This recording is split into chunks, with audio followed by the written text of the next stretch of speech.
Have you ever wondered about investing? You're not sure where to start or think, oh, I don't have enough money to do it or I need to save up to do it? Well, there's a lot of people that feel the same way, including myself at one point. But what I would say to you, if you're anywhere between your 20s and your 50s or anywhere in between there, it's never too late and it's always a good idea to start investing in your future. So in this YouTube series, what I hope to do, starting with this video, is give you maybe some motivation or insight on how to get that journey started, because it's never too late to get started. To be able to invest and build wealth for your future self is so important. And so ultimately, I don't necessarily want to give you specific financial advice. Right from the top, I'm not a financial planner, but if I can provide some motivation or guidance on at least how to start that journey, then I would like to be able to do that.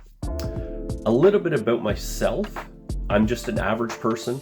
I am a Canadian, live in the Greater Toronto area. I don't have a business background. I don't have a financial background as well.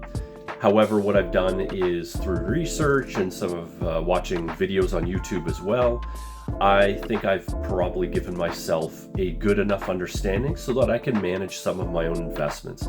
So that's what I'd like to be able to do for you today or in this series as well.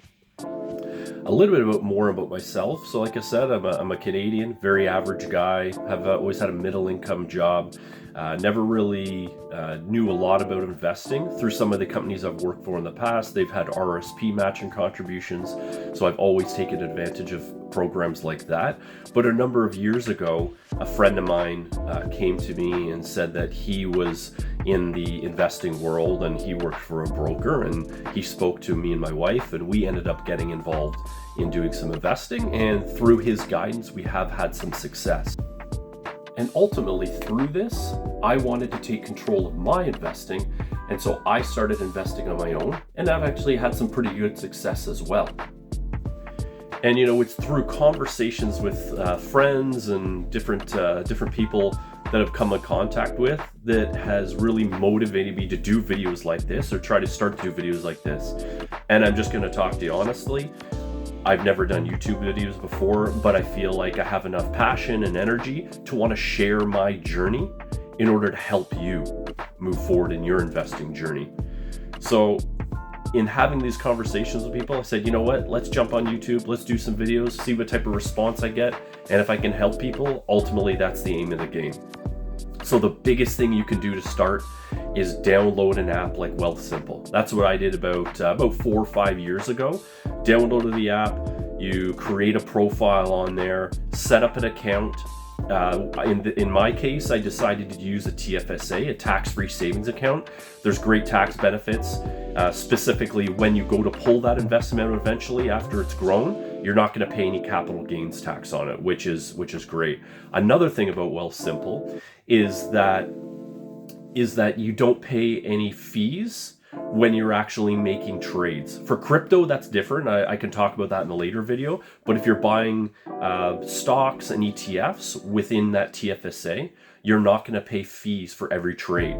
There are other platforms where you do pay a fee, sometimes $4 or $5 per trade. And that's just something personally that I didn't want to have to take the burden on, especially because I was only buying a couple stocks here and there.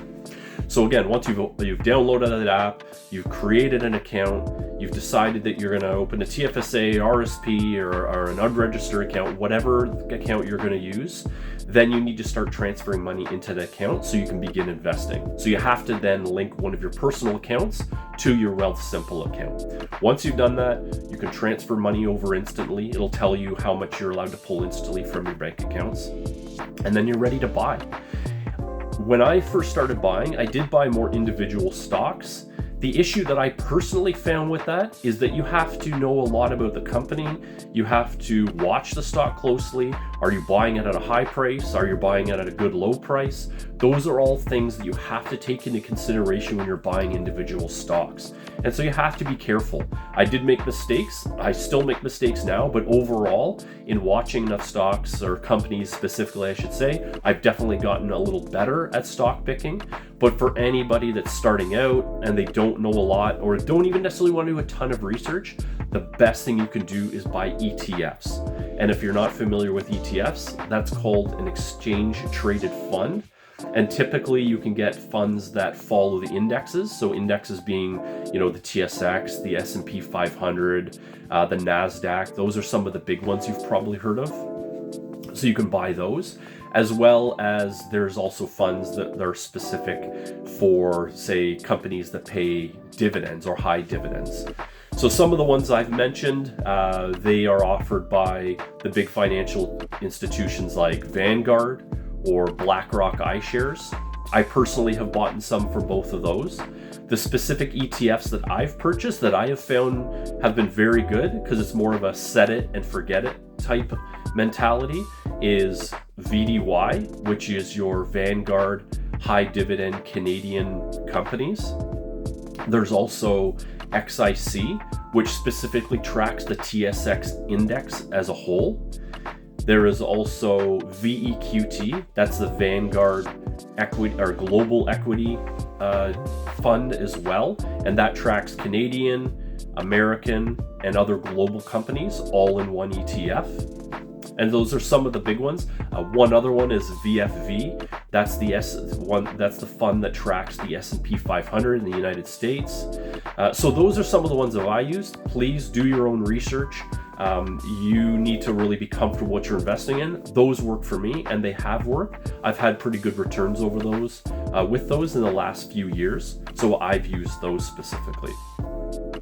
And so once you have those, specifically the ETFs, you can just put it in there, like I said, set it and forget it, and over time you're going to see that grow. The whole thing with the investing journey is that it takes time. It's a long-term process, and you need to sort of ride those different waves. There's going to be dips. There's going to be times where the market's flying high, but you just have to ride those out, keep investing, and over time you'll see your money grow. That's one thing with the market. The market always goes up over the long term. There is always going to be dips. Nobody can tell you when those dips are going to be, but the good thing is that you can buy those dips and buy a little bit more. But ultimately, the market is always going to go up. Well, I'm going to leave the video there today. If you got anything out of this video, please like the video, subscribe to my channel, and I would love any comments or feedback you have in the comments below. Good luck with your journey. I hope to see you again, and I'll talk to you soon.